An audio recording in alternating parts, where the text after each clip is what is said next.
Well, here it is then, the new Mark 7 Golf GTI, and this time round Volkswagen said they've made it quicker, they've made it more comfortable, and most importantly of all, they've made it more fun to drive, and that's why we're here at a racetrack. Now, we'll come back to that later on, because first we need to talk about the design. As with its predecessors, the Golf GTI features a roof spoiler, some sports exhausts, and a subtle body kit. There's also a red stripe on the grille, which now runs into the headlamps. The Mark 7 has all the classic interior GTI hallmarks too, such as tartan sport seats, a golf ball inspired gear shifter, and various red accents. However, this time round, you start the car by pressing a button, not turning a key.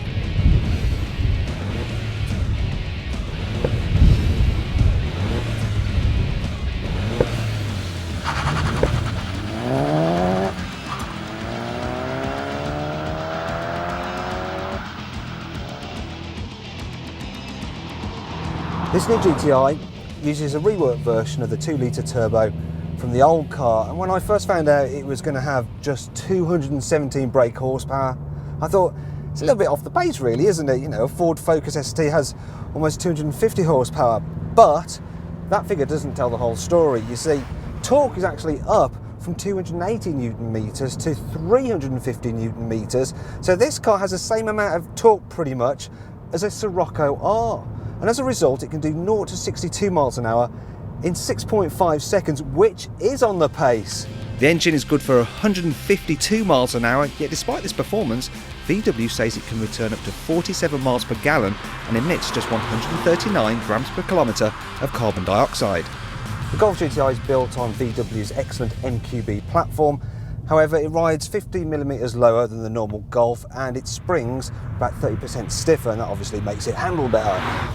Good news is though, it's not really that much less comfortable. I must admit this car has got the adaptive chassis control, which is about an 800 quid option, but it's well worth paying the extra for, because when you put it into comfort mode, it slackens off the suspension so much that, well, I'm driving on a pretty poorly serviced road right now. It's very comfortable. You could easily live with this car every day.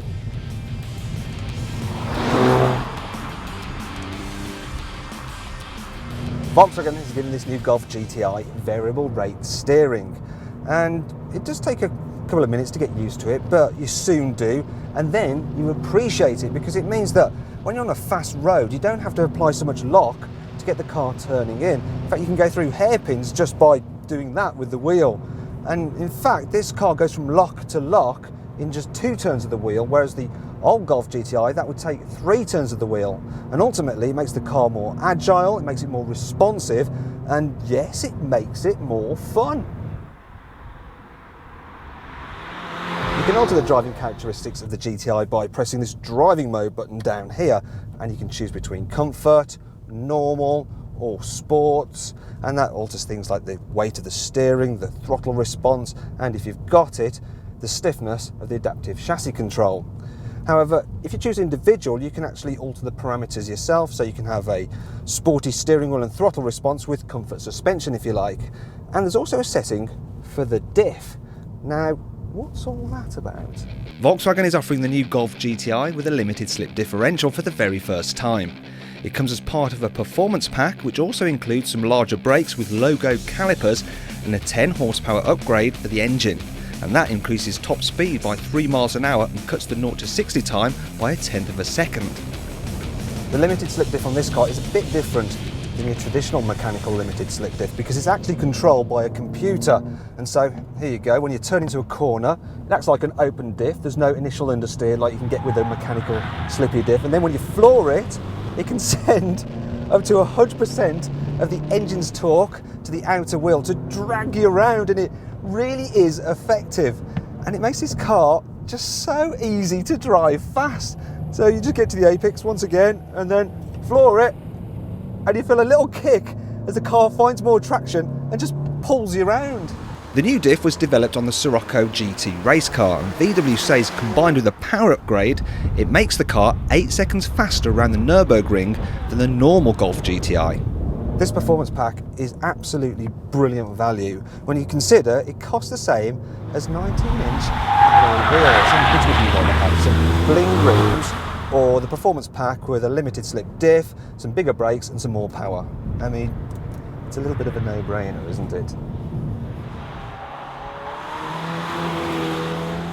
Volkswagen have set this car up to be pretty stable, and this plus the fact you can't actually turn the electronic stability program all the way off means that if you're on an open track and you want to drive like an arse, the car isn't quite as playful as a Ford Focus ST. But does that really matter for most people out in the real world, on the road? Nah, I don't really think it does. Perhaps the main problem with the new GTI is the price. It costs from almost £26,000. However, it does get stuff like bi-xenon headlamps, 18-inch rims and 2-zone climate control as standard. Plus, it just feels posher than the other hot hatches. So then, what do I think of the new Golf GTI? Have Volkswagen made it more comfortable? Yes. Have they made it quicker? Yes. And have they made it more fun? Yes. However, I've got one more question to add into the mix. Have they made the best all-round hot hatch money can buy? And I think absolutely yes, they have.